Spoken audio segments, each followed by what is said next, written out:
नमस्कार प्रेक्षकांनो, या मालिकेमध्ये आता दिवसेंदिवस खूपच रंजक टर्न आणि ट्विस्ट येत आहेत आणि त्याबरोबरच मालिका आता खूपच जास्ती रंजक वळणावरती आलेली आहे। तर आता राजनच्या हाती त्या लेटर लागलेला आहे आणि ते लेटर पाहून त्याला खूपच मोठा धक्का बसलेला आहे आणि तो विचार करतो, हे कसं शक्य नाही, म्हणजे हे लेटर मी तर स्वतःच्या हाताने लिहिलं होतं, मग माझं अक्षर कसं काय बदललं आणि माझ्या अक्षराच्या ऐवजी इथे गौरीचं अक्षर कसं काय आलं। 100% इथे काही ना काहीतरी घोळ आहे आणि काही ना काहीतरी चुकीचं चालू आहे। तर प्रेक्षकांनो, आता राजनला कळून चुकलेलं आहे की नेमकं गौरी ही इथेच कुठेतरी आजूबाजूला आहे आणि ती अशी लपून छपून आपली मदत करत आहे, पण ती समोर काही येत नाही, लपून छपून ती मदत करते आणि हे सिक्रेट तो दुसऱ्या कुणालाही सांगू शकत नाही आणि त्यामुळेच तो आता कमळीला सगळं सांगायला जातो आणि सांगण्यासाठी तो कमळीला साईडला घेऊन येतो आणि बोलतो, कमळे अगं खूप मोठी गडबड झालेली आहे। यावर कमळी बोलते, राजन काका अहो कसली गडबड। यावर राजन बोलतो, तुला तर माहीतच आहे, वेगळं काही सांगण्याची गरज नाहीये, गेले ते लेटर मीच लिहिलेलं होतं आपल्या आईला बरं करण्यासाठी आणि कामिनी आत्याला सुद्धा तेच लेटर सापडलं होतं माझ्या हँडरायटिंगवालं। ती खरंच बोलते, ती काही खोटं बोलत नाहीये, पण ऐन वक्ताला हे लेटर बदललं कोणी। तेव्हा कमळी बोलते, काका अहो हे काय बोलतायसा, मला वाटलं ऐन वक्ताला तुम्हीच काहीतरी केलं असेल। तेव्हा राजन बोलतो, नाही ना, मला तर यामधलं काहीच माहिती नव्हतं आणि हे सगळं ऐकल्यानंतर कमळीच्या आता सगळं लक्षात आलेलं असतं आणि ती म्हणायला लागते की याचा अर्थ तुम्हाला लक्षात येत आहे का काका, गौरी काकू इथेच कुठेतरी आहे आणि तुमच्यावरती लक्ष ठेवून आहेत, पण आपल्याला असं काहीतरी घडून आणायचंय ज्यामुळे गौरी काकू स्वतःहून सगळ्यांसमोर येते। पण मला एक कळत नाहीये, गौरी काकू जर इथेच कुठेतरी असतील तर त्या समोर का येत नाहीयेत। तेव्हा राजन बोलतो, तेच ना कमळे, तेच मला काही कळत नाहीये की गौरी असं का वागते, ती माझ्यापासून का लांब पळते, ती का घाबरते सगळं समोर यायला। यावर आता कमळी बोलते, राजन काका तुम्ही अजिबात घाबरू नका, मी पाहत आलोय ना की जेव्हा जेव्हा या घरावरती संकट येतं तेव्हा तेव्हा गौरी काकू धावून येतात आणि आपल्या सगळ्यांची मदत करतात, पण आता या वेळेला आपल्याला असं काहीतरी करावं लागेल ज्यामुळे त्या स्वतः समोर येतील। तेव्हा राजन बोलतो, तेच काय करायचं।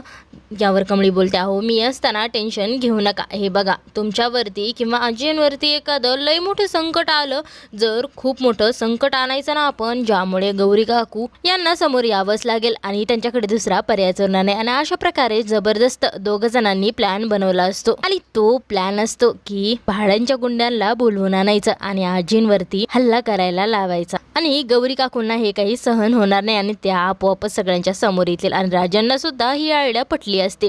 कमळी आता लिंगीजवळ येते, कमळी आता निंगीला सांगते की निंगे तुला खूप मोठं सिक्रेट सांगायचं आहे आणि ते गौरी काकू इथेच कुठेतरी आहेत आणि त्यांनीच ती चिठ्ठी बदललेली आहे। यावर निंगी जोरातच ओरडते, काय गौरी काकू, आणि कमळी तिला म्हणायला लागते की अगं निंगे एवढं जोरात काय ओरडतेस, कोणी ऐकल की। यावर आता निंगी बोलते, काय सांगतेस तू, आपण तर घरामध्ये एवढीच लोक आहेत, मग गौरी काकू कसं काय इथे आहेत।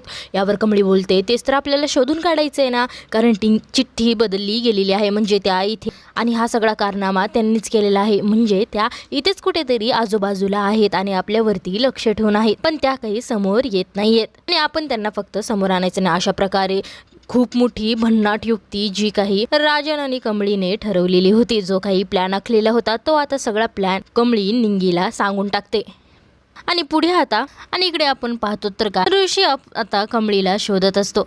इकडे आपण पाहतो तर काय ऋषी आता सगळीकडे कमळीला शोधत असतो, कारण त्याला कमळीला रंग लावायचा असतो। यावर आता निंगी सांगते, काय ऋषी सर कमळीला शोधताय, आमच्या कमळीला शोधणं किंवा तिला रंग लावणं एवढं सोपं नाहीये।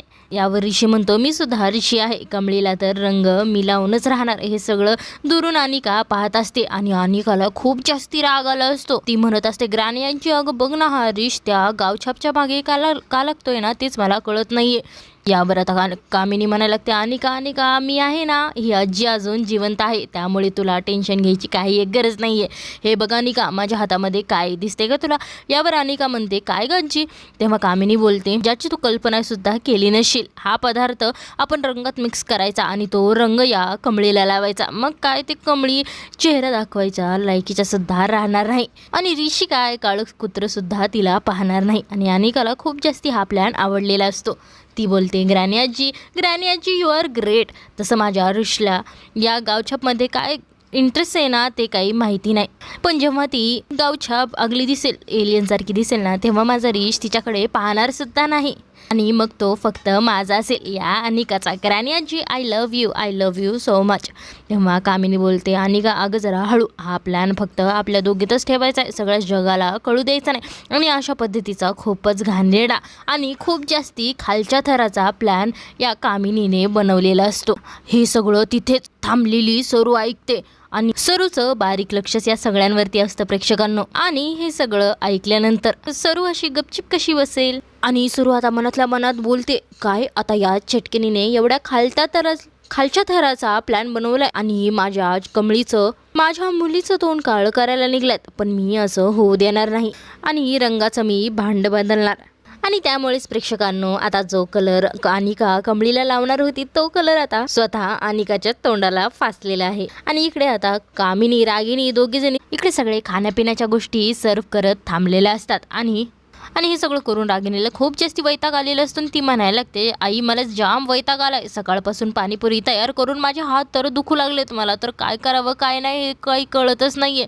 ती म्हातारी बेडवरती पडून होती ना तेच बरं होतं, देवाने कशाला हिला बरं केलं ना तेच मला काही कळत नाही. तेव्हा कामिनी बोलते, रागिनी जरा सुद्धा असंच वाटते, या म्हाताऱ्याची जातागिरी जरा जास्तीच वाढत चालली आणि हे जर असंच चालत राहिलं ना तर ती आपल्या डोक्यावरती बसून मिऱ्या वाटेल, आपल्याला नको नको त्या शिक्षा देत राहील. आणि मग काय, कमळी आणि राजन तर आहेतच तिची साथ द्यायला. आता आपल्याला या अन्नपूर्णाबाईचा काहीतरी बंदोबस्त करावा लागेल, या वहिनीचा काहीतरी बंदोबस्त करावाच लागेल. आयडिया, आपण एक काम करूया, जिन्यावरती तेल होतो, जिन्यावरतून म्हातारी जेव्हा खाली येईल तेव्हा ती दणकीने आपटून खाली पडेल. आणि एकदा का ती म्हातारी आपटली आणि एखादा हात मोडलं की सरळ तिचं हे सगळं कामधाम करणं बंदच पडेल आणि तिची व्यवस्था डायरेक्ट बेडवरतीच होईल. मग आपल्याला तिचं टेन्शन घेण्याची काय गरजच पडणार नाही. यावर आता रागिनी म्हणते, आई तुला मानलं पाहिजे, काय डोक्यात प्लॅन आलाय तुझ्या आणि हे सगळं आपण इथेच करूया, कारण कसं आहे ना, हे सगळं जर इथे घडलं ना तर आपण सेफ राहू. पण काय करायचं, हे सगळं आपण नयनताराच्या नोकरांवरती ढकलून मोकळं व्हायचं. आणि त्यांच्यामध्ये ती दीडशानी बाई आहे बघ, डोक्यावरती पदर घेऊन फिरणारी, त्या दिवशी आपल्या घरी सुद्धा आली होती. हा सगळा आरोप ना आपण तिच्यावरतीच ढकलून देऊया. म्हाताऱ्याची जी काही अवस्था झाली आहे ते सगळं या बाईमुळे झाले असं सगळं आपण हे सगळं सगळ्यांना ओरडू सांगू. आणि तसं पण मला ती बाई काही आवडत नाही, तिच्याकडून नुसत्या निगेटिव्ह वाईब्सच येतात. तेव्हा कामिनी बोलते, ठीक आहे बाई, तुला जसं वाटतंय ना तसंच करू, अजिबात काळजी करू नकोस. तेव्हा रागिनी बोलते, या बाईचा प्लॅन यशस्वी झाला ना, यावेळीचा प्लॅन फ्लॉप होऊ नये म्हणजे झालं. असं म्हणतच ती आता पटकन किचनमध्ये जाते, तेल घेते आणि सगळं तेल त्या पायऱ्यावरती ओतते.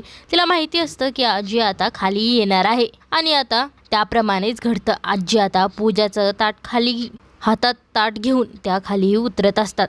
जेव्हा तिच्या लक्षात येतं की सासूबाई पडतात तेव्हा ती म्हणजे सरू स्वतःच्या जीवाची पर्वासुद्धा करत नाही आणि आजींना वाचवते, त्यांना झेलते. आणि हा सगळा आवाज ऐकून हा सगळा गोंधळ ऐकून बाहेरची सगळी मंडळी ती सुद्धा धावत पळत आतमध्ये येते. आजींनी मात्र सरूचा हात पाहिलेला आहे, तिचा तोंड पाहिलेलं आहे आणि हे सगळं पाहून आजींना खूप जास्त धक्का बसलेला आहे. आणि इकडे कामिनी रागिनीचे तर पुरते धाबे दणलेले आहेत. गौरी अचानक समोर कस काय आली तेच तिला कळत नाहीये. आणि तेवढ्यातच ऋषी, कमळी आणि हे सगळे आता तिथे येतात. हे सगळं पाहून कमळी तर मनातल्या मनात विचार करते, बहुतेक हा राजन सरांचा तर प्लॅन नाहीये ना, म्हणजे आजींवरती मुद्दाम हा सगळा प्रसंग घडवून आणायचा, कारण की गौरी समोर यावी. आणि जेव्हा कमळी गौरीचा चेहरा पाहते तेव्हा ती जोरातच ओरडते, आई.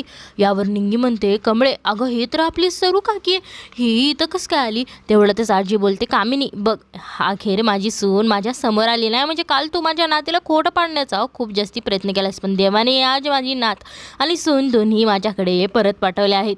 आणि मला हे सुद्धा माहिती आहे, पायऱ्यांवरती तेल ओतून मला पाडण्याचा प्लॅन सुद्धा तूच बनवलेला आहेस, तू आणि तुझ्या लेकीला बनवून. पण बघितलंस का तू, नियतीला काही दुसरंच मंजूर होतं.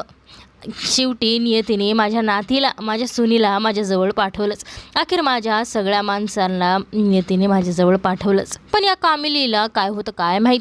आणि ती गौरीच्या दिशेने धाव घेते आणि म्हणते, गौरी सांग, ही तुझी मुलगी नाही आहे ना, ही खोटी आहे ना, खरं खरं बोल. आणि आता मात्र प्रेक्षकांनो, ही गौरी चांगलीच पेटून उठलेली असते आणि ती शांत बसत नाही आणि ती जोरातच ओरडते, कामिनी ही माझीच मुलगी आहे कमळी, आणि तुझी कारस्थानं आता काही बंद होणार नाही आहेत. कारस्थानं तुझे काही सुरूच होणार आहे. तुला काय वाटलं मी शांत बसणार? मी शांत बसणार नाही. कालसुद्धा तू माझ्या कमळीला सगळ्यांसमोर खोटं बोलण्याचा प्रयत्न केलास, पण जोपर्यंत मी आहे ना तोपर्यंत तोपर्यंत माझ्या कमळीला कोणीसुद्धा हात लावू शकत नाही. आणि तुला चांगलंच बरोबर कळलेलं आहे, काल त्या चिठ्ठ्या मीच बदललेल्या होत्या. आणि हे सगळं पाहून तर आता कमळीला काहीच कळत नसतं. ती विचार करत असते हे सगळं काय चालू आहे. नाही म्हणजे मी आणि राजन काकांनी गौरी काकूंना समोर आणण्याचा प्रयत्न केला होता, पण इथे सगळं तर उलटच घडते. आणि गौरी काकू समोर येण्याऐवजी माझी आईच कसं काय समोर आली. पण आता मात्र प्रेक्षकांना सरूला राहत नाही. ती जोरातच ओरडते, होय होय होय मीच आहे गौरी, मीच आहे सरोज, आणि मीच आहे कमळीची आई, आणि मीच आहे साधना. ज्या वेळेस तुझ्यासारख्या बाईंचा अंत करायचा असतो ना, तेव्हा एका बाईला खूप सारी रूपं घ्यावी लागतात. मला माझ्या लेकीला वाचवायचं होतं. इतक्या दिवस मी सगळ्यांपासून पळत होते, सगळ्यांपासून लपतछपत फिरत होते, कुणाच्याही समोर येत नव्हते. पण आता मला कळून चुकलेलं आहे. तुझ्यासारख्या बाईला धडा शिकवायचा असेल आणि तुझ्यासारख्या बाईला जर अद्दल घडवायची असेल तर मला समोर यावंच लागेल. आणि अशा प्रकारे आता गौरी सगळ्यांसमोर आलेली आहे आणि ती कामिनीला खूप जास्ती सुनवते. आणि तेवढ्यातच तिथे राजन सुद्धा येतो. आणि आजचा भाग इथेच संपतो. आणि अशाच अपडेट्स जाणून घेण्यासाठी नक्की आपल्या चॅनलला सबस्क्राईब करून ठेवा, जेणेकरून अशीच माहितीपूर्ण व्हिडिओज तुमच्यापर्यंत पोहोचत राहतील.